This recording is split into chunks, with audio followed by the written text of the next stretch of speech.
রমজান মাস শেষে তিনটি আমল যদি আপনি ধরে রাখতে পারেন, তিনটি কাজ, রমজান চলে গেছে এই তিনটা কাজ আপনি ছাড়েন নাই, এগুলো যদি আপনি ধরে রাখতে পারেন, ইনশাআল্লাহ আপনার জীবনটা রমজানময় হয়ে যাবে, গোটা বছরটা আপনার জন্য রমজান হয়ে যাবে এবং আপনার রমজানের ইবাদত সাধনা, সিয়াম সাধনা, সমস্ত বন্দেগী এবং ভালো কাজ সার্থক হয়ে যাবে যদি রমজানের তিনটা জিনিসকে আপনি ধরে রাখতে পারেন। কয়টা জিনিস?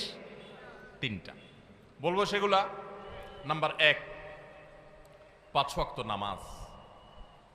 আমাদের অনেক ভাইরা আছি সারা বছর নামাজের ব্যাপারে গাফিলতি উদাসীনতা করলেও রমজানে কোনো গাফিলতি করি নাই। আলহামদুলিল্লাহ রমজান মাসটা পুরা মাস নামাজ পড়ার চেষ্টা করছি। অনেকে আছেন না, কিন্তু রমজানের পরে এখন আর নিয়মিত পারতেছেন না। ভাই, আর কিছু না পারেন, বেশি কিছু না পারেন, রমজানে যে 5 ওয়াক্ত নামাজের অভ্যাস করছেন ওই অভ্যাসটা ধরে রাখেন। মরণ পর্যন্ত 5 ওয়াক্ত নামাজে কোনো ছাড় কম্প্রোমাইজ দিয়েন না, কোনো প্রকার ত্রুটি করিয়েন না। আল্লাহর কসম, ঈমানের পর 5 ওয়াক্ত নামাজের চাইতে গুরুত্বপূর্ণ কোনো আমল আল্লাহর জমিনে কোরআন এবং হাদিসে আরেকটা নাই। নামাজের চাইতে গুরুত্বপূর্ণ কোনো আমল আছে? ঈমানের পর 5 ওয়াক্ত নামাজের চাইতে গুরুত্বপূর্ণ, ফজিলতপূর্ণ, মর্যাদাপূর্ণ কোনো আমল কোরআন এবং হাদিসে আরেকটা। কিন্তু দুঃখের বিষয়, আমরা অনেক মুসলমান আছি বাংলাদেশে, আমরা নামাজ ঠিকমতো পড়ি না। কেউ 4 ওয়াক্ত পড়ে, ফজর পড়ে না, অথবা পড়লে 7টা বাজে উঠি পড়ে। কেউ শুধু জুমা পড়ে, মাঝে মধ্যে পড়ে টক্কা টক্কা। এরপর তিনি আবার নিজেকে খাঁটি মুসলমান দাবি করেন। আবার মুখে বলেও অনেকে, নামাজ না পড়লে কি হয়েছে? কি আছে? ঈমান আছে। নামাজ না পড়লে কি হয়েছে? কি আছে? ওনার ঈমান আছে। এটারে বলে মামুর ভাইয়ের আবদার। নামাজ পড়বেন না, আবার বলবেন ঈমান সব ঠিকঠাক আছে। এটা হলো মামুর ভাইয়ের আবদারের মতো, মানে বোগাস আবদার, ভিত্তিহীন আবদার। এই আবদার কোরআন সুন্নাহ সম্মত নয়। ওমর ফারুক রাদিয়াল্লাহু তাআলা আনহু বলেছেন, লা হাজ্জা ফিল ইসলাম লিমান তারাকাস সালাহ। যে মুসলমানের সন্তান নামাজ পড়ে না, নামাজ ত্যাগ করে ইচ্ছাকৃত ঠান্ডা মাথায়, ইসলামে তার কোনো হিস্সা নাই, কোনো অংশ নাই, তার ইসলামে কোনো ভাগ নাই, ইসলামে তার কোনো নাম নিশানা নাই, যে নামাজ ইচ্ছাকৃত ত্যাগ করে। অনেক ইমামদের মতে ইচ্ছাকৃত ঠান্ডা মাথায় কেউ নামাজ ত্যাগ করলে সে ইসলাম থেকে খারিজ হয়ে যায়। এত জঘন্য ব্যাপার। অন্য যত আপনি গুনাহ করেন না কেন, গুনাহের কারণে আপনি পাপিষ্ঠ হবেন, অপরাধী হবেন, শাস্তিযোগ্য হবেন, কিন্তু বেঈমান হবেন না। নামাজ এমন একটা আমল, অনেক ইমামদের মতে এই নামাজ ত্যাগ করলে মানুষ বেঈমান হয়ে যায়, কাফের হয়ে যায়। আমাদের বাংলাদেশে মানুষের ঈমান মাশাআল্লাহ এত মজবুত, এটা লোহা দিয়া পিটাইলেও, কামারের লোহা দিয়ে পিটাইলেও আমাদের ঈমান যায় না। নামাজ না পড়তে না পড়তে না পড়তে না পড়তে এমনি কেবল অন্তরে মোহর পড়ে গেছে, এরপরেও সে বড় গলায় দাবি করে নামাজ না পড়লে কি হয়েছে, আমার ঈমান ঠিক আছে। ভাইরা আমার, রমাদানের এই আমলটা, 5 ওয়াক্ত নামাজ সময় মতো, পুরুষরা জামাতের সাথে, মা বোনরা ওয়াক্ত মতো। মা বোনদের একটা সমস্যা হলো, অনেক মা বোনরা জোহরের নামাজটা পড়েন 3টা, 3:30টার দিকে। কেন? দুপুরে ওনারা রান্না বাড়া করেন, রান্না বাড়া করতে গিয়ে ওনারা শরীর ঘামায় টামায় যান, তখন শয়তান এসে মাসালা নিয়ে হাজির হয়। শয়তান ওনার মাথায় একটা মাসালা ঢুকায়। কি মাসালা ঢুকায়? বলে যে, দেখো বোন, তুমি এত কষ্ট করে এতক্ষণ রান্না বাড়া করলা, রান্না করে গেছো, গরমে ঘামায়া স্যাঁতস্যাঁতে হয়ে গেছো, এই শরীর নিয়ে তুমি আল্লাহর সামনে কেমনে দাঁড়াইবা বলো? তো এবার বোন শয়তানরে জিগায় মনে মনে আর কি, তাহলে কি করতে হবে? এবার শয়তান তার মনে মনে বলে দেয় যে, আরে নামাজ তুমি ঠান্ডা মাথায় ফ্রেশ মুডে পড়বা, হাতের কাজ শেষ করে নাও, রান্না বাড়া শেষ করে নাও, সবারে খাবার টাবার দিয়ে নাও, তুমি বাথরুমে যাও, সুন্দর করে গা ডলে গোসল করো, ফ্রেশ হয়ে আসো, এরপরে 3টা, 3:30 আসরের নামাজ সুই সুই হয়ে যাবে, এবার তুমি ফ্রেশ মুডে একটু নামাজ পড়ো। কাজটা কি ভালো হইলো না খারাপ হইলো? দেখতে কিন্তু ভালো মনে হচ্ছে, তাই না? যে উনি ফ্রেশ মুডে নামাজ পড়বে। টাইম যদি পার হয়ে যায় তো এই ফ্রেশ মুডের 2 পয়সার কোনো মূল্য। আল্লাহ বলেছেন, ইন্নাস সালাতা কানাত আলাল মুমিনিনা কিতাবা মাওকুতা। নামাজ ইমানদারদের জন্য নির্দিষ্ট সময় পড়াটা ফরজ করা হয়েছে। এজন্য মা বোনরা সময় হওয়ার পর দেরি না করে, অনেক মা বোনরা মসজিদে আজানের অপেক্ষা থাকেন, বলে মসজিদে পুরুষরা নামাজ না পড়লে মহিলারা বাসায় নামাজ পড়া যাবে না। না ভাই, পুরুষদের উপর ইসলাম এত ঝুলায় রাখে নাই মা বোনদেরকে। আরে মা বোনদেরকে যে পাওয়ার ইসলাম দিয়েছে, পৃথিবীর নারীবাদীদের 14 গোষ্ঠীর জন্মের বহু আগে ইসলাম নারীদেরকে আকাশে তুলে রেখেছে। এরা এগুলা চিন্তাও করতে পারবে না, এত মর্যাদা দিয়েছে। উমরা যাবেন, পুরুষ হইছেন তো জোরে জোরে তলবিয়া পড়া লাগবে, রোজা আছেন আর গায়ে রোজা আছেন, কোনো মাফ নাই, ছাড় নাই। আর মহিলা হলে আস্তে আস্তে পড়বে, রিল্যাক্স মুড, কোনো টেনশন নাই, কি আরাম, চিন্তা করেন। পুরুষ হয়েছেন 5 ওয়াক্ত মসজিদে দৌড়ায় যায়, জামাতের সাথে নামাজ পড়তে হবে। আর জামাতের সাথে নামাজ না পড়ে অবহেলা করে বাসায় নামাজ পড়ছেন তো খবর আছে, আযাব আছে, আপনি ওয়াজিব তরক করেছেন, গুনাহগার। আর মা বোন মসজিদে যাওয়ার ডিউটি নেই, বাসা পড়লেই পুরুষদের সমান সওয়াব পাবে। ভাই একটা একটা করে আমি দেখাই, অন্তত 10-20টা আমল আমি দেখাইতে পারবো যে পুরুষদেরকে আল্লাহ এবং তার রাসূল কষ্ট করে করতে বলেছেন। একই কাজ মহিলাদের বিনা কষ্টে আরামসে রিল্যাক্স মোডে করতে বলেছেন, সব সমান, কোন কোন ক্ষেত্রে আরো বেশি। নবী সাল্লাল্লাহু আলাইহি সাল্লাম বলেছেন ওয়া বুয়ুতুহুন্না খায়রুল লাহুন্না, নবীজির মসজিদে এসে পুরুষরা নামাজ পড়ে যে সওয়াব পাবে, যেই মহিলা নবী সাল্লাল্লাহু আলাইহি সাল্লাম পিছনে নামাজ পড়তে চেয়েছেন তিনি বলেছেন তুমি তোমার বাসায় পড়লে সওয়াব আরো বেশি হবে। মা বোনদেরকে ইসলাম এত সুযোগ দিয়েছে। তো যাই হোক, এত সুযোগ পাওয়ার পরও অনেক মা বোন তারা হেলায় হারা। রমজানের এই আমলটা যদি ধরে রাখতে পারেন, পুরুষরা ওয়াক্ত মতো জামাতের সাথে আর মা বোনরা ওয়াক্ত হয়ে গেলে নিজ জায়গায় দেরি না করে নামাজ পড়ে ফেলেন, ইনশাআল্লাহ আপনার রমজান 30 দিনের হবে না, আপনার রমজান 365 দিনের হবে। সবাই 5 ওয়াক্ত নামাজ ঠিকমতো পড়বো তো ইনশাআল্লাহ। যার 5 ওয়াক্ত নামাজ যত সুন্দর, সে তত আপার ক্লাসের মুসলমান, তার তাকওয়া তত স্ট্রং, তত মজবুত। যার নামাজ যত সুন্দর। নামাজ কিভাবে সুন্দর হয়? ধীরে সুস্থে পড়লে, সময় মতো পড়লে, মনোযোগ নিয়ে পড়লে, খুশু খুশুর সাথে পড়লে, সুন্দর কেরাত দিয়ে পড়লে, শুদ্ধ করে পড়লে, ভালোভাবে পড়লে, আস্তে আস্তে রুকু, আস্তে আস্তে সিজদা। সবকিছুতে গতি ভালো না ভাই। মোবাইল নেটে গতি ভালো, নামাজের মধ্যে গতি ভালো না। নামাজের গতি যত কম হবে, যত স্লো হবে, যত আস্তে আস্তে হবে, যত ধীরে ধীরে হবে, তত নামাজের মর্যাদা আল্লাহর কাছে বেশি হবে। আপনার মসজিদে যে মুসল্লি সবচেয়ে বেশি সময় নিয়ে নামাজ পড়ে, আপনি বুঝবেন এই লোকটা সবচেয়ে আপার ক্লাসের মুসলমান। নামাজের ক্ষেত্রে অন্তত, তার অন্য ক্ষেত্রে ত্রুটি থাকলে সে অবশ্যই দোষী হতে পারে, বাট নামাজটা তার সবচেয়ে সুন্দর, কারণ সে নামাজের সবচেয়ে বেশি সময় নিচ্ছে। এই জন্য সময় নিয়ে ধীরে ধীরে সুন্দর করে নামাজ পড়বো তো ইনশাআল্লাহ। রমজানে যারা নামাজ পড়ছেন ভাই, মরণ পর্যন্ত নামাজ পড়বেন। আপনারা কোরআনের একটা আয়াত শুনেছেন, জাহান্নামীদেরকে যখন জাহান্নামে নিক্ষেপ করা হবে, জাহান্নামীদের সাথে জান্নাতীদের কনভারসেশন হবে, কথোপকথন হবে। জাহান্নামীদেরকে জিজ্ঞাসা করা হবে মা সালাকাকুম ফি সাকার, তোমাদের কোন অপকর্মে, কোন বদভ্যাসে, কোন খারাপ কাজ তোমাদেরকে জাহান্নামে এনেছে বলো। তারা বলবে ভাই ক্বালু লাম নাকু মিনাল মুসাল্লিন, ক্বালু লাম নাকু মিনাল মুসাল্লিন। জাহান্নামীরা বলবে আমাদের যেই অপকর্মে, যেই পাপের কারণে আজ জাহান্নামে আসতে হয়েছে, সে পাপ হলো যে আমরা মুসল্লি ছিলাম না দুনিয়াতে, 5 ওয়াক্ত নামাজ ঠিকমতো পড়তাম না। ভাইরে, যা করেন না করেন সবকিছুর আগে 5 ওয়াক্ত নামাজটা ঠিক করেন। ইমানদারের জীবন যাবে, নামাজ যেতে পারে না ভাই, কোনো অবস্থাতে না, কোনো অবস্থাতে না। নামাজ ত্যাগ করার কোনো সুযোগ নেই। নামাজ এমন ইবাদত, দেখেন আপনার কাছে যদি পানি না থাকে, ওযু করার মতো পানি না থাকে, তাহলে তো নামাজ মাফ নাকি? যে পানি নাই বেচারা কি করবে? পানি না থাকলে কি করতে হবে? মাটি দিয়ে তায়াম্মুম করতে হবে। আপনার সতর ঢাকতে হয় নামাজের জন্য, পুরুষের নাভি থেকে হাঁটু পর্যন্ত। সতর ঢাকার মতো কাপড়ও যদি না থাকে, এরকম কোন পরিস্থিতি আল্লাহ না করুন যদি আপনি পড়েন, তাহলে তো নামাজ মাফ নাকি? জি না। ওই অবস্থায় নামাজ পড়তে হবে।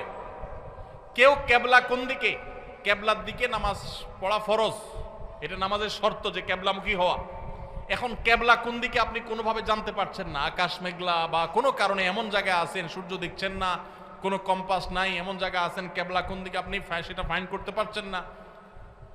তো ফাইন্ড আউট করতে না পারলে, কেবলা নিরূপণ করতে না পারলে নামাজ মাফ নাকি? তাহলে কি করবে? কাউকে জিজ্ঞাসা করে পারলে পড়বে, আর জিজ্ঞাসা করার মতো কোনো লোক না থাকলে, কেউ যদি তথ্য দিতে না পারে সঠিক, তাহলে যেই দিকে কেবলা বলে তার মন বলবে সেদিকে ফিরে নামাজ পড়বে, তারপর নামাজ মাফ নাই। কেউ যদি দাঁড়ায় নামাজ পড়তে না পারে, অসুস্থ হয়ে পড়ে, তাহলে তো মাফ নাকি? আল্লাহু আকবার। দাঁড়ায় পড়তে পারে না, তাও মাফ নাই। কি করতে হবে? বসেও যদি পড়তে না পারে, হসপিটালে বেডে হাত পা সব ব্যান্ডেজ করা, শোয়া আছে, বসার ক্ষমতা নেই, তাহলে তো মাফ নাকি? আল্লাহু আকবার। ওই অবস্থায় নামাজ পড়তে হয়। কিভাবে নামাজ পড়বে সে? ইশারায়, চোখের ইশারা নামাজ পড়বে, মনে মনে নামাজ পড়বে, যতক্ষণ পর্যন্ত তার সেন্স আছে, হুঁশ আছে। নামাজ মাফ নাই, সেন্স চলে গেছে, বেহুশ হয়ে গেছে, 5-7-10 দিন বেহুশ সেন্সলেস চলে গেছে, তাহলে ভিন্ন কথা। সেন্স নাই, তার আর নামাজ নাই। কিন্তু যতক্ষণ পর্যন্ত সেন্স আছে ততক্ষণ পর্যন্ত নামাজ আছে।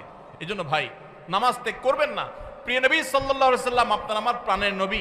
আমরা নবীর ভালোবাসার কথা বলি অনেকে। শুনেন, নবী সাল্লাল্লাহু আলাইহি সাল্লামের নামাজের ব্যাপারে কি সিরিয়াসনেস ছিল জানেন? ওনার জীবনের শেষের দিকে এসে যখন একা একা ওনার রুম থেকে মসজিদে এসে নামাজ পড়ার মতো ক্ষমতা ছিল না। আপনারা যারা মদিনায় গেছেন তারা দেখেছেন, ভিডিওতে অনেকে দেখেছেন, তার যে মিম্বর, সেখান থেকে তার যে কবরটা, এই কবরটাই ছিল তার থাকার কক্ষ। এই দুইটার মধ্যে দূরত্ব কিন্তু সামান্য কয়েক হাত, সামান্য কয়েক হাত। আমাদের যে স্টেজটা আছে, স্টেজের 2 গুণ বা 3 গুণ হবে বড় জোর, এতটুকু জায়গা। এই বাঁশের ঘেরাওটার এক মাথা থেকে আরেক মাথা, এত বড় হবে না, এর অর্ধেক হবে। এইটুকু জায়গা হেঁটে আসার মতো শরীরে ক্ষমতা নাই। তখন পর্যন্ত প্রিয় নবী সাল্লাল্লাহু আলাইহি সাল্লাম তার এক হাত আলী রাদিয়াল্লাহু তাআলা আনহুর কাঁধে, আরেক হাত আব্বাস রাদিয়াল্লাহু তাআলা আনহুর কাঁধে দিয়ে, 2 সাহাবীর কাঁধে 2টা হাত দিয়ে পুরা শরীরের ভার তাদের উপরে ছেড়ে দিয়ে 2টা পাও মোবারক মাটিতে রেখে দাঁড়াবেন, সেই শক্তি ছিল না মৃত্যুর আগ মুহূর্তে। পাগুলোকে মাটির সাথে টানতে টানতে রুম থেকে মিম্বার পর্যন্ত এসেছেন এবং নামাজ পড়াবেন ইমামতি করে, সেই শক্তি নাই। আবু বকরকে নির্দেশ করেছেন, আপনি নামাজ পড়ান, আমি নামাজের ইমামতি করার শক্তি নাই। ভাইরা আমার, এরকম কঠিন সময় পর্যন্ত প্রিয় নবী সাল্লাল্লাহু আলাইহি ওয়াসাল্লাম নামাজ ত্যাগ করা তো দূরের কথা, জামাত পর্যন্ত ত্যাগ করেননি। ওমর রাদিয়াল্লাহু তাআলার কথা আপনারা শুনেছেন, ফজরের নামাজের ইমামতি করতেছিলেন। ওই সময় ফিরোজ আল-লুলু নামে একজন অগ্নি পূজক, ইসলামের দুশমন, খঞ্জর লুকিয়ে এনেছিল কাপড়ের মধ্যে।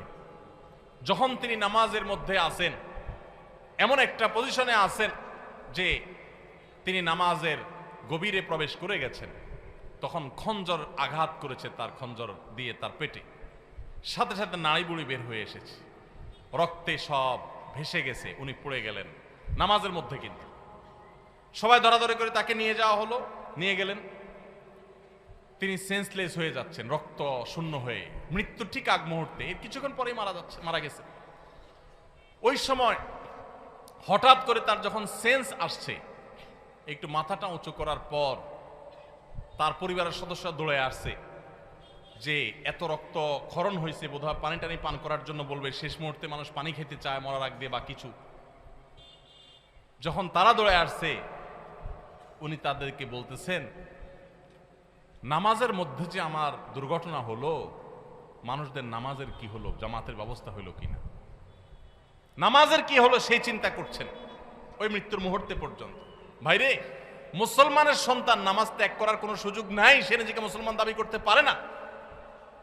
ইমাম আবু হানিফা রাহমাতুল্লাহি আলাইহির মত যে যদি কেউ নামাজ ত্যাগ করে এবং তার মধ্যে অপরাধ বোধ থাকে যে আমি অন্যায়কারী, উচিত না আমার কাজটা করা, আমি শুরু করবো ইনশাআল্লাহ নামাজ, আল্লাহ আমারে মাফ করুন, এরকম বোধ যদি কারোর মধ্যে থাকে, সে কাফের হবে না, কিন্তু নামাজ ত্যাগ করা ঠিক। নবী সাল্লাল্লাহু আলাইহি ওয়াসাল্লাম বলেছেন, আল-আহদুল্লাযী বাইনানা ওয়া বাইনাহুম তারকুস সালাত, একজন অমুসলমানের সাথে আমাদের পার্থক্যের জায়গাটা হলো নামাজ ত্যাগ। এজন্য ভাই নামাজ পড়বো তো ইনশাআল্লাহ। রমজান মাসের এই একটা জিনিস যদি আপনি সারা বছর ধরে রাখতে পারেন, নামাজটা সুন্দর করে 5 ওয়াক্ত সময় মতো ঠিকঠাক মতো পড়েন, আপনার গোটা জীবনটা রমজান হয়ে যাবে ইনশাআল্লাহ। দ্বিতীয় যে আমলটা করা বলছে রমজান করে ধরে রাখার জন্য, সেটা হলো ভাই কোরআন কারীমের তিলাওয়াত। আমরা অনেকে আলহামদুলিল্লাহ তারাবিতে খতম শুনছি, তাই না? অনেকে মাশাআল্লাহ একটু কোরআন তেলাওয়াত করার চেষ্টা করছি। যারা পারি না পড়তে, তারা পড়া শুরু করে দেন। আমরা সুন্নাহ ফাউন্ডেশন থেকে আপনাদের সর্বস্তরের সাধারণ মানুষের কোরআন শেখার সুবিধার্থে আমরা একটা কোর্স রেডি করছি। এটা প্রায় 80% কাজ ইতিমধ্যে সম্পন্ন হয়ে গেছে আলহামদুলিল্লাহ। এটা 20% কাজ বাকি আছে। আশা করছি খুব শীঘ্রই সেটা শেষ হয়ে গেলে এটা আমরা সবার জন্য ওপেন করে দেব। অনলাইনে আপনি নিজে নিজে কোরআন শিখতে পারবেন। তারপর আপনার এলাকার ইমাম মুয়াজ্জিনদের সহযোগিতা নিতে পারলে, ইমাম সাহেবদের সহায়তা নিতে পারলে আপনার জন্য আরো বেশি ভালো হবে। তো আপনারা যারা কোরআন পড়তে পারেন তারা কোরআন শিখে ফেলবেন, আর যারা পারেন তারা নিয়মিত পড়বেন। প্রতিদিন 10 লাইন 20 লাইন শোয়ার আগে বা যে কোনো একটা টাইম ফিক্স করবেন, এটা আমি কোরআন পড়া ছাড়া আমি ঘুমাবো। চেষ্টা করা যাবে না ইনশাআল্লাহ। রমজানের কোরআন তেলাওয়াতের আমলটা সারা বছর একটু হলেও ধরে রাখেন, আপনার জীবনটা বদলে যাবে। আপনি আমল করবেন, দেখবেন। নাম্বার 3 নম্বর আমল হলো রমজান মাসটা মূলত গুনাহ ত্যাগের মহড়ার মাস, গুনাহ ত্যাগের প্রশিক্ষণ নেওয়ার মাস। আল্লাহ বলেছেন কুতিবা আলাইকুমুস সিয়ামু কামা কুতিবা আলাল্লাযিনা মিন ক্বাবলিকুম লাআল্লাকুম তাত্তাকুন। তোমাদের উপর সিয়াম ফরজ করা হয়েছে, তোমাদের পূর্বপুরুষদের উপর যেমন ফরজ করা হয়েছিল। কেন? যেন আশা করা যায় তোমরা মুত্তাকি হতে পারো। মুত্তাকি মানে কি? গুনাহ ছাড়া শেখা। পৃথিবীতে যত অপরাধ হয়, দুনিয়াতে যত পাপের কাজ হয়, এই সমস্ত অপরাধ, সমস্ত পাপের কাজ সাধারণত 2 কারণে হয়। এক হলো পুণ্যে বৃত্তির কারণে হয়, আর হলো যৌন বৃত্তির কারণে হয়। মানুষ পেটের তাড়নায়, যৌন তাড়নায় বেশিরভাগ ক্ষেত্রে খুন খারাপি, অপরাধী, রাজধানী, নানা রকমের অনাচার অন্যায় করে। রমজান মাসে যে আমরা রোজা রাখি, একটু চিন্তা করে দেখেন, এত কাজ থাকতে আল্লাহ তাআলা কেন বললেন পানাহার করা যাবে না, যৌনাচার করা যাবে না? এটা তো আল্লাহ বলেন নাই যে রমজান মাসের রোজা হলো দিনে ঘুমানো যাবে না। ঘুমের রোজা হতে পারতো না? যে ঠিক আছে সুবহ সাদেক ফজর আযান থেকে নিয়ে মাগরিব পর্যন্ত ঘুমানো যাবে না, এটাই রোজা হতে পারতো না? সেটা না হয়ে আল্লাহ বললেন কি কি বিধান দিলেন? যে সুবহ সাদেক থেকে নিয়ে সূর্য ডোবা পর্যন্ত 2টা কাজ করা যাবে না। কয়টা কাজ?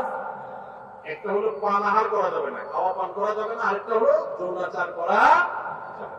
কেন ভাই? এর কারণ হলো এই 2টা জিনিসকে যদি মানুষ কন্ট্রোল করা শিখে, এই 2টা জিনিসকে মানুষ যদি নিয়ন্ত্রণ করা শিখে, মানুষ এমনি ফেরেশতা হয়ে যাবে। সমাজে কোনো অন্যায় থাকবে না, কোনো অপরাধ থাকবে না, অপরাধ প্রবণতা থাকবে না। আমরা যতটা অপরাধ করি মুসলমান নামধারী হওয়া সত্ত্বেও, ততটা আমাদের মধ্যে এই 2টাকে আমাদের কন্ট্রোল করার ক্ষমতা না থাকার কারণে যত ঘুষ, যত সুদ, যত দুর্নীতি, যত অনাচার, যত আর্থিক অনিয়ম, যত অপরাধ, আর্থিক অপরাধ হয়ে থাকে, এই সবগুলো হয়ে থাকে দুর্নীতির কারণে। মানুষের ক্ষুধা, মানুষের টাকা, লোভ, মোহ, এগুলোর কারণে। আমাদেরকে ইসলাম রোজার মাধ্যমে সেটাকে কন্ট্রোল করা শিখেছে যে বান্দা, তোমার পেটে ক্ষুধা আছে, তোমার সামনে খাবার আছে, তোমার পেটে, তোমার গলায় পিপাসা লেগেছে, তোমার সামনে পানি আছে, কেউ দেখছে না, বদ্ধ রুমে আছো, সিসি ক্যামেরাও নাই, তুমি একা একা রুমে আছো, চুপচাপে খেয়ে নিলে খেয়ে নিতে পারো, পানি পান করলে করতে পারো, কিন্তু আপনি করছেন না। এই যে আমার সামনে সুযোগ আছে কিন্তু আমি খাচ্ছি না, কেন? আল্লাহ নিষেধ করেছে। ঠিক একইভাবে আমার সামনে ঘুষ নেওয়ার সুযোগ আসবে, সুদ নেওয়ার সুযোগ আসবে, দুর্নীতি করার সুযোগ আসবে, চাঁদাবাজি করার সুযোগ আসবে, মাস্তানি করার সুযোগ আসবে, আর্থিক অনিয়মের সুযোগ আসবে, রাষ্ট্রের সম্পদ আত্মসাতের সুযোগ আসবে, রিলিফের টাকা মারার সুযোগ আসবে, অন্যায় করার সুযোগ আসবে, 2 নম্বর পথে কামাই সুযোগ আসবে, কিন্তু আমি করব না। কেন? আমার আল্লাহ নিষেধ করেছে। যে আল্লাহর ভয়ে রোজা রেখে আমি খাই নাই, যে আল্লাহর ভয়ে রোজা রেখে আমি পান করি নাই, যে আল্লাহর ভয়ে আমার পিপাসা ছিল, ক্ষুধা ছিল, খাবারও ছিল, কিন্তু আমি সেগুলো বলি নাই, সেই আল্লাহর ভয়ে আমি সারা বছর যদি দুর্নীতি ছেড়ে দিই, তাহলে সমাজটা ফেরেশতা হয়ে যাবে না? ঠিক একইভাবে যৌন বৃত্তির কারণে, যৌন তাড়না আকাঙ্ক্ষার কারণে, এটা নিয়ন্ত্রণহীন হওয়ার কারণে মানুষ খুন খারাপি, মাদক, নানা রকমের অপরাধের সাথে মানুষ জড়িয়ে পড়ে। ইসলাম বলেছে আমাদের রোজার মাধ্যমে সেটাকে কন্ট্রোল করা শিখতে। দেখুন, গোটা পৃথিবী, ভোগবাদী দুনিয়া, আজকের এই পৃথিবী আপনাকে শুধু ভোগের কথা বলবে। যত বিজ্ঞাপনী বিলবোর্ড দেখবেন, যত প্রচার পত্র দেখবেন, যত বিজ্ঞাপনী ভিডিও দেখবেন, যত অ্যাডভার্টাইজমেন্ট দেখবেন, সবগুলো দেখবেন ভোগ, ভোগ এবং ভোগ। এই যে পয়লা বৈশাখ গেল, শুধু ভোগ আর কিচ্ছু নাই। খাও দাও, ফুর্তি করো, জামা কাপড় পরো, বাস শেষ। ঈদ আপনাকে বলেছে ভোগ করো, কিন্তু তার আগে ত্যাগ করো। ফিতরা দিয়ে গরিবের মুখে হাসি ফুটাও, এরপর তুমি হাসো। কোরবানির গোশত থেকে নিজে খাও, ওয়া তা'মুল বাইসাল ফাকির, গরিবকে খাওয়াও। ইসলামের উৎসবে ভোগও আছে, ত্যাগও আছে, কিন্তু এই সমস্ত বর্ষবরণ, এই সমস্ত অনুষ্ঠানে শুধু ভোগ আছে, এগুলোতে কোনো ত্যাগের শিক্ষা নাই। গোটা সমাজ আজ উচ্ছন্নে চলে যাচ্ছে, গোটা সমাজ আজ নষ্টের দ্বার প্রান্তে চলে যাচ্ছে। এর অন্যতম প্রধান কারণ হলো আমরা একটা ভোগবাদী পৃথিবীতে আছি। এখন আমাদের সবাই শুধু ভোগ করা শিখে, ত্যাগ শিখে না। এখন সেই যুবক সমাজে পাওয়া যায় না যেই যুবক সে তার সিটটা একজন বয়োজ্যেষ্ঠ মানুষের জন্য স্যাক্রিফাইস করে পাবলিক পরিবহনে উঠে। সেই যুবক পাওয়া যায় না যেই যুবক একজন মুরব্বী মানুষকে দেখে রেসপেক্ট করে রাস্তার পাশে দাঁড়িয়ে শ্রদ্ধা ভরে তাকে সালাম নিবেদন করে। এখন উচ্ছৃঙ্খল যুবক পাওয়া যায়, কিশোর গ্যাং পাওয়া যায়, অপরাধী পাওয়া যায়, সন্ত্রাসী পাওয়া যায়, মাদকের চোরা কারবারি পাওয়া যায়, উচ্ছৃঙ্খল সন্ত্রাসী মাস্তানি করা চাঁদাবাজি করা যুবক পাওয়া যায়। কিন্তু সমাজে সেই ভালো যুবক হারিয়ে গেছে, কারণ ইসলাম আমাদের জীবন থেকে হারিয়ে গেছে। রমজানের রোজা আমাদেরকে এই বার্তা দিয়েছে যে তোমার খাদ্যের চাহিদাকে, তোমার টাকার লোভকে, তোমার অর্থের মোহকে, তোমার যৌন আকাঙ্ক্ষাকে, এগুলো তুমি কন্ট্রোল করো। রোজা রাখার মাধ্যমে শিখো যে এই টাইমের মধ্যে তুমি করবা না, মনে চাইলেও সুযোগ থাকলেও তুমি করবা না। তোমার সামগ্রিক জীবনে যখনই কোনো অন্যায়ের হাতছানি আসবে, অপরাধের হাতছানি আসবে, অপরাধের সুযোগ তৈরি হবে, দুর্নীতি করার সুযোগ তৈরি হবে, তোমার কোনো গুনাহের কাজ করার সুযোগ তৈরি হবে, মনেও চাইবে কিন্তু তুমি করবে না। কেন? কারণ আল্লাহ নিষেধ করেছেন, কেউ দেখছে না, আল্লাহ দেখছেন। আল্লাহর ভয় তুমি নিয়ন্ত্রণ করবে। এই নিয়ন্ত্রণটাই রোজা মাস আমাদেরকে শিক্ষা দেয়। রমজান মাস চলে গেছে, আর কিছু করতে না পারেন, রমজানের এই শিক্ষাটা যদি আপনি ধরে রাখতে পারেন, সারা বছর জুড়ে আপনার অফিসে যখন দুর্নীতি করার সুযোগ আসে, তখন যদি আপনার মনে হয় আমি তো রোজা রেখে খাই নাই, পান করি নাই, আল্লাহর ভয়ে কেউ দেখে নাই তারপরেও করি নাই, তাহলে এখন যে আমি 2 নম্বরই করব, আল্লাহ কি দেখছেন না? আল্লাহ কি এটা নিষেধ করেন নাই যে আল্লাহ রোজা রেখে আমাকে হালাল খানা খেতে নিষেধ করেছেন, হালাল পানীয় পান করতে নিষেধ করেছেন? সেটাকে যদি আমি এত গুরুত্বের সাথে মেনে থাকি, তাহলে এখন হারাম ঘুষ কিভাবে আমি নিতে পারি, হারাম দুর্নীতি কিভাবে আমি করতে পারি, চাঁদা কিভাবে আমি নিতে পারি? আমার তো আল্লাহর ভয় হওয়া উচিত। আল্লাহর সামনে দাঁড়াতে হবে, আল্লাহর সামনে কাপন পড়ে যেতে হবে, সব রেখে চলে যেতে হবে। এই ভয় যদি আপনার মধ্যে কাজ করে, এটা যদি জাগ্রত হয়, আল্লাহর কসম আপনি আল্লাহর ব্যাপারে সুধারণা করতে পারেন, আপনার রোজা সাকসেস, আপনার রমজান সফল, আপনার রমজান আল্লাহর ইবাদত বন্দিগি, আল্লাহর যেগুলো করেছেন সেগুলো আল্লাহ কবুল করেছেন, এটা আপনি ধারণা করতে পারেন। যদি রমজান যাওয়ার পরে আপনার অপরাধ করার সময় মনে পড়ে আমি না রোজা রেখে পানাহার করি নাই আল্লাহর ভয়ে, তাহলে এখন এই অন্যায়গুলোও করা যাবে না। কার ভয়ে? আল্লাহর ভয়ে। তাহলে 3 নম্বর আমল হলো, রমজান চলে গেছে কিন্তু রমজানের শিক্ষাটা রয়ে গেছে। শিক্ষাটা কি? যে আল্লাহর ভয়ে সমস্ত পাপাচার থেকে, সমস্ত অনাচার থেকে, সমস্ত অন্যায় থেকে বেঁচে থাকবো। বিশেষ করে আপনারা এখানে বেশিরভাগ মানুষ যুবক ভাইরা আছেন, 2-4 জন বন্ধু বান্ধব যখন একসাথ হন, বাসে উঠলেন, মনে করেন কন্ট্রাক্টরের সাথে এক কথা থেকে 2 কথা বেশ কম হয়ে গেল, শরীরটা, বন্ধু বান্ধব যখন 4-5 জন থাকেন, কলেজ স্টুডেন্ট হন, তখন কিন্তু শরীরের মধ্যে একটা ভাব চলে আসে, আসে না? একা একা থাকলে তো একেবারে বিড়ালের মতো সোজা থাকেন, তাই না? ভদ্র মানুষের মতো ভাঁটা চাইলে দিয়ে দেন। যখন বন্ধু 4-5 জন থাকেন, তখন কন্ট্রাক্টরের সাথে এক কথা বেশি 2 কথা হইলেই হাতা গোছানো শেখে, এই বেটা কার সাথে কি বলতেছিস, চিনস? মাস্তানি শুরু হয়ে যায় না? ছোট লোকরা মাস্তানি করে, খুব ভালো করে শুনে রাখবেন। কোনো বড় মানুষ, বড় মনের মানুষ, ভালো মনের মানুষ মাস্তানি করে না। গুন্ডামি, মাস্তানি, গায়ের জোর দেখা সব অভদ্র, ছোট লোক, নিচু লোক। কোন ভদ্রলোক কখনো মানুষকে গায়ের জোর দেখাবে? যদি কারোর কোনো কিছুতে গায়ের জোর আগে চলে আসতে হয়, বেশিরভাগ ক্ষেত্রে মাস্তানি গুন্ডামি করার মানসিকতায়, বুঝতে হবে এটা হলো আস্ত ছোট লোক। ছোট লোক ছাড়া কোনো ভদ্রলোক কোনোদিন কাউকে গায়ের জোর দেখাবে। দুর্বলের প্রতি যদি কেউ চাপিয়ে পড়ে, দুর্বলের প্রতি যদি কেউ ঝাঁপিয়ে পড়ে, এর মতো কাপুরুষ, এর মতো ছোট লোক, এর মতো নিচু লোক আল্লাহর জমিনে আরেকটা নেই।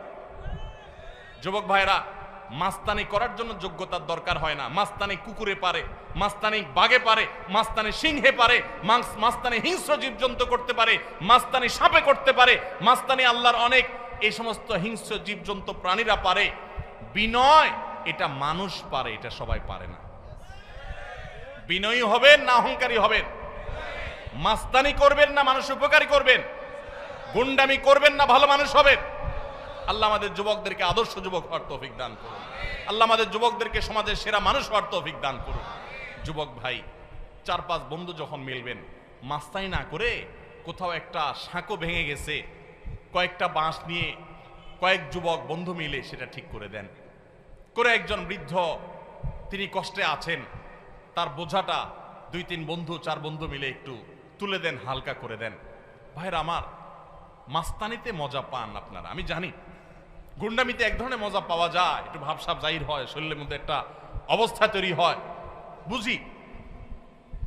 কিন্তু ভাই, কখনো কি আপনি একটু বিনয়ী হয়ে দেখেছেন? আপনি কখনো বিনয়ী হয়ে দেখেছেন? সালহাতু সঙ্গবুদি দিল খারাস আজমুদে এক জামানা খাকে বাস। বহু বছর তো পাথর হয়েছিলেন, গুন্ডামি মাস্তানি বহু করেছেন, গায়ের জোর বহু দেখিয়েছেন। প্লিজ পরীক্ষা করে হলেও কিছু কালের জন্য একটু মাটি হয়ে দেখেন। আল্লাহর কসম, গুন্ডামি করে যে মানসিক শান্তি পান, আপনি মাটি হয়ে বিনয়ী হয়ে মানুষের উপকারী হতে পারলে তার চেয়ে বেশি শান্তি পাবেন। মানসিক শান্তি, সুখ পাবেন, সুখ, ভালো লাগে, কাজ করবে। সবাই বিনয়ী হবে তো ইনশাআল্লাহ। চায়ের দোকানে যুবক যদি একা একা বসে, তো মেসিয়ার টি বয়, চায়ের দোকানের কর্মচারী ওই লোকটাকে ভদ্রলোকের মতো বলে, ভাই একটা চা হবে, বা চাচা একটা চা দিবেন। আর বন্ধু বান্ধব যখন 4-5 জন থাকে, আড্ডা ফাড্ডা মারে, শরীরে একটু ভাবসাব আসে, তখন আপনার একবারে বেশি 2বার বলা লাগে, তো দেখান যায় টোন চেঞ্জ হয়ে যায়। এই তোমার কাছে চা চাইছিলাম না, কানে শোনো না, মানুষ মনে হয় না নাকি? থাপ্পড় শুরু টেবিলে মনে। ছোট লোক। কি লোক? ছোট লোক। ভালো করে বলেন, কি লোক? গুন্ডামি করে কি লোকে? মাস্তানি করে কারা? গায়ের জোর দেখায় কারা? কোন ভদ্রলোক এগুলো করে? ভদ্রলোক হবেন না ছোট লোক হবেন? মানুষের মধ্যে পশুত্ব আছে, পশুত্ব। রমজান মাসে আমাদের এই পশুত্বকে নিয়ন্ত্রণ করতে শেখায়। নিয়ন্ত্রণ, খাইতে চায়, খাই, খানাও আছে কিন্তু খাওয়া যাবে না। এই যে পশুত্ব, কন্ট্রোলের জন্য শিখাচ্ছে। আমার চাইলেই সবকিছু করবো না, আমি নিষেধ সেটা আমি করবো না। এই জন্য পশুত্ব কন্ট্রোল যদি করতে পারেন, রমজান চলে গেছে কিন্তু রমজানের শিক্ষাটা যদি আপনার মাথায় চলে আসে, আপনি একটা অন্যায় কাজ যদি ছাড়তে পারেন রমজানের শিক্ষা থেকে শিক্ষা অর্জন করে, তাহলে ইনশাআল্লাহ রমজান আপনার সার্থক। তাহলে 3টা আমল বলছিলাম ভাই, ধরে রাখেন। নাম্বার 1, রমজান মাস চলে গেছে, 5 ওয়াক্ত নামাজ ছাড়বেন না ভাই, কখনো না। জীবন চলে যাবে, নামাজ ছাড়বেন না, চেষ্টা করা যাবে না ইনশাআল্লাহ। 2 নম্বর হলো রমজান চলে গেছে, রমজানে কোরআন তেলাওয়াতটা ধরে রাখবেন, হোক সেটা পরিমাণে অল্প অল্প করে পড়া। আর 3 নম্বর হলো যে রমজান মাস চলে গেছে, রমজানের সবচেয়ে বড় এবং প্রধান শিক্ষা হলো সকল গুনাহ পাপের কাজ ছাড়া সকল অন্যায়, সকল পাপাচার ছেড়ে দিবেন। রমজানের শিক্ষা এটা। ওইটা যদি আপনি একটু ধরে রাখার চেষ্টা করেন, সব ছাড়তে না পারেন, কিছু কিছু গুনাহ যদি ছাড়তে পারেন, কিছু কিছু বদভ্যাস যদি ছাড়তে পারেন, ইনশাআল্লাহ আপনার রমজান শুধু 1 মাসের হবে না, আপনার 12 মাস রমজান হয়ে যাবে, আপনার জীবনটা রমজানময় হয়ে যাবে। চেষ্টা করা যাবে না ইনশাআল্লাহ। ও আরশে আজিমের মালিক, আপনি আমাদের সবাইকে তৌফিক দান করেন, আমাদের সবাইকে মুত্তাকি বানায় দেন, মুত্তাকিদের ইমাম বানায় দেন, মুখলেস নিষ্ঠাবান মানুষ বানায় দেন, নামাজ কায়েমকারী বানায় দেন, সুন্দরভাবে সালাত আদায়কারী বানায় দেন, আল্লাহ কোরআন তেলাওয়াতকারী বানিয়ে দেন, আমাদের অন্তরগুলোকে বিগলিত করে দেন, আমাদেরকে ভালো মানুষ বানায় দেন, ভালো মুসলমান বানায় দেন, নেককার বানায় দেন, মুত্তাকি বানায় দেন, গুনাহ বর্জনকারী বানায় দেন। আল্লাহ, গুনাহ করার স্বাদ আমরা পেয়েছি, আমাদেরকে গুনাহ ছাড়ার স্বাদটা আস্বাদন করার তৌফিক দান করেন। সবাই চেষ্টা করবো না ইনশাআল্লাহ? আল্লাহ আমাদের সবাইকে তৌফিক দান।